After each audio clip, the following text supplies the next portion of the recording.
എല്ലാവരിലും സർവ്വസാധാരണമായി കാണുന്ന ഒരു ബുദ്ധിമുട്ടാണ് കാൽമുട്ട് വേദന, കാൽമുട്ടിലെ നീര്. അതിന് സീതാറാം ആയുർവേദ ഫാർമസിയുടെ ഒരു സാപ്ലിൻഡ് പ്ലസ് എന്ന് പറഞ്ഞിട്ടൊരു തൈലമുണ്ട്. ഇതൊരു ലിനമെന്റ് ആണ്. അപ്പൊ ഇത് വേദനയുള്ള ഭാഗങ്ങളിൽ ഒന്ന് തൊട്ട് പുരട്ടാമെങ്കിൽ തന്നെ വളരെ മൈൽഡ് ഡോസിൽ തൊട്ട് പുരട്ടിയാൽ മതി. ആ വേദനയും നീരും നന്നായി കുറയുന്നതാണ്.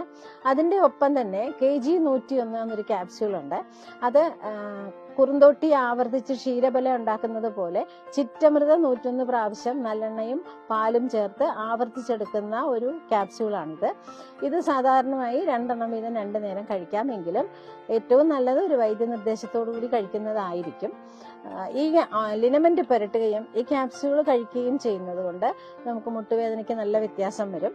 ഈ ക്യാപ്സ്യൂളിനുള്ളൊരു പ്രത്യേകത എന്താന്ന് വെച്ചാൽ സൂര്യരശ്മി ഏറ്റവും കൂടുതൽ വലിച്ചെടുക്കുന്ന ഒരു സസ്യമാണ് നമ്മുടെ ചിറ്റമൃതം എന്ന് പറയുന്നത്. അപ്പോൾ ആ ചിറ്റമൃത് ആവർത്തിച്ചെടുത്ത ഈ ഔഷധമായതുകൊണ്ട് അതിൽ നമുക്ക് വൈറ്റമിൻ D3യുടെ ഗുണം വളരെയധികം ലഭിക്കുന്നുണ്ട്.